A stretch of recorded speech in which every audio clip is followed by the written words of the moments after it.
after what I consider to be a controversial day one of the draft, where the Ravens prioritized a luxury pick at safety. On day two of the draft, the Ravens prioritized going into the trenches, and I think it worked out fairly well. It could have gone a little better, of course, if we had actually packaged these extra picks we got to trade up to go maybe get somebody like the guard Jonah. I forgot how to pronounce his last name. I think it's Smaya Vanya, whatever. The guy who ended up going to the Dolphins, but that's neither here nor there. As far as the guys that we did get, I think it worked out pretty well. So at 59, we got Mike Green, who's the edge rusher out of Marshall. He fell in the draft due to some off the field issues. And unlike David Ojabo and unlike Andrew Voorhees, this is a legitimate example of somebody falling in the draft due to something outside of talent or whatever. So he has some off the field issues that scared a lot of teams. And I'm glad we weren't one of those teams, because like I've been saying for a couple years now, it's not our job to be the moral police. Like, all of these teams have questionable people on them who do things that we may not agree with. So it is what it is. Like, if you're gonna have the mindset of, oh, it's a business, then have that mindset. Bring him in, let him play. If he keeps his nose clean, keep him.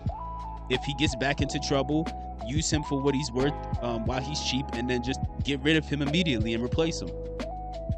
You know, like, I don't want to go on a tangent, but I'm glad we weren't too caught up in the whole moral police angle about this.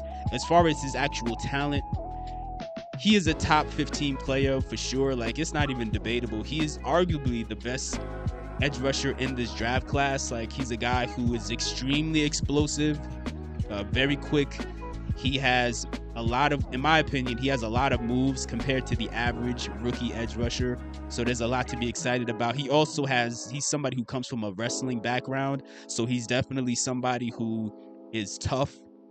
And I'm excited to see what he's able to do. As far as production goes, he is somebody who in college was extremely productive. He's coming off of a season where he had like 17 sacks.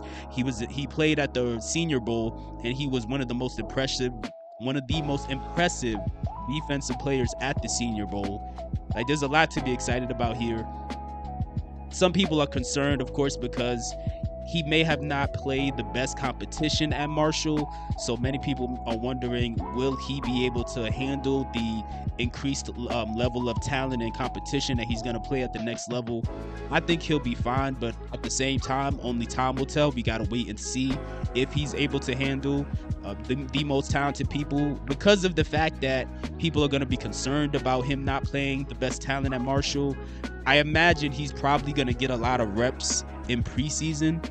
That way, even though obviously preseason isn't going to have all of the best players, but it's still going to have more impressive talent than the talent he may have played at Marshall. So I'm assuming he's going to get a lot of preseason reps so he could really show what he's made of before we get into the regular season.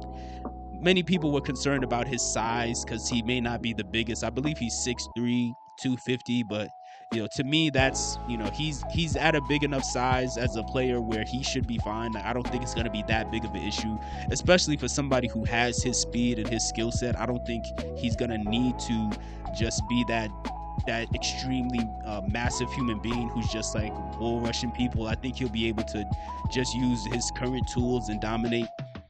And his comps, one of his main comps that he was getting coming out of college was Nick Benito.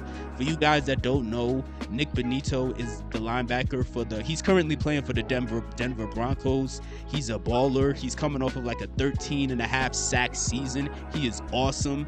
If you guys don't know who he is, I know we're all Ravens fans, but there's nothing wrong with checking out players on other teams. If you guys want to check him out sometime, I think you should. He's a pretty great player, in my opinion. And to have that sort of comp, I think is very exciting and something that makes me very optimistic. So we'll see how that goes. I'm very interested to see if the Ravens, and this might have to be a separate video, but I'm interested to see what the Ravens' plans are when it comes to guys like Odafe Oweh now, because if Mike Green is who he's being hyped up to be, I don't think it really would make a whole lot of sense to bring back Oweh, but I guess we could talk about that another time. But at pick 91 in the third round, the Ravens selected Emery Jones Jr. from LSU.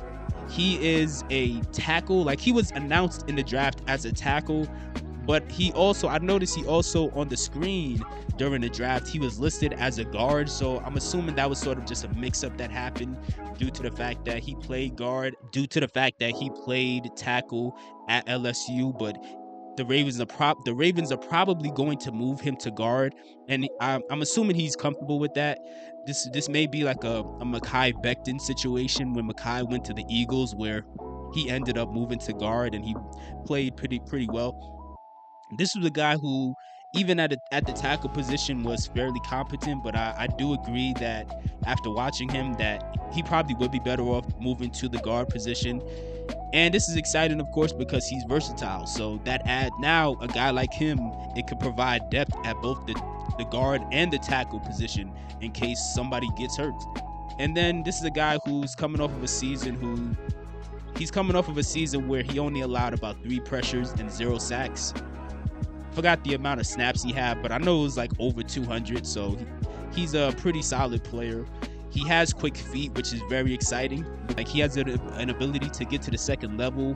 That in my opinion is pretty solid, and he's also a good run blocker, which gets me extremely excited, because then you have to wonder, will there be a right guard competition? Because again, this is a guy who played right tackle, so I'm assuming as a guard he's probably going to just stay on the right side, but only time will tell. But I hope so, because one of the reasons I wanted us to go guard early, like in round 1, besides the fact that there's more talented guards in round 1, another reason I wanted us to go guard in round 1 is because it would put Harbaugh in a position where he had to play this guy, or at least give this guy a legitimate shot to be a starter. Whereas once you get into like the later rounds, a lot of these guys,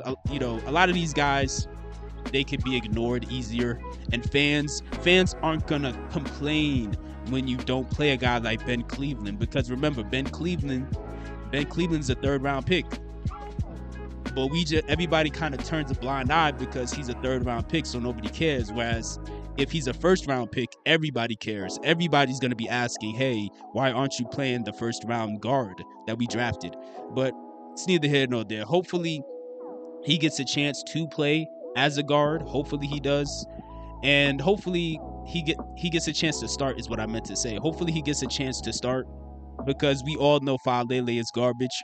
And if all things are equal and they don't let their bias get in the way, even as a rookie, I believe that Emery Jones would be able to win a starting role.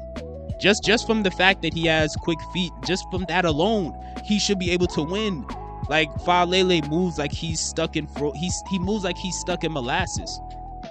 So that alone should give Emery the advantage. Like, that, at least I would think, unless they completely rig this to make Faalele the starter no matter what, which to me would be, I mean, that's just malpractice at that point, but it is what it is. But also, I believe this signifies that they're not paying Faalele, which I told y'all they weren't going to pay that bum Faalele. Why? Because he's not good. They keep trying to talk to us as if he's better than what he is, but we all know he's not good. And because he's not good, they're trying to be like low key about it, but obviously they don't have faith in him. They don't have faith in him. They want to get rid of him because he's due for contract after this year, but it doesn't make sense to keep him. So we already know what's going to happen. They're going to let Faalele walk. And whether it's this year or next year, Emery Jones is going to take over the starting role, assuming he can play at the next level, but only time will tell. But let me know what your thoughts are on these 2 draft picks. Do you like them? Do you hate them? Do you think that there's somebody better we could have gotten? Let me know how you feel about these draft picks and how successful you think they'll be on this team.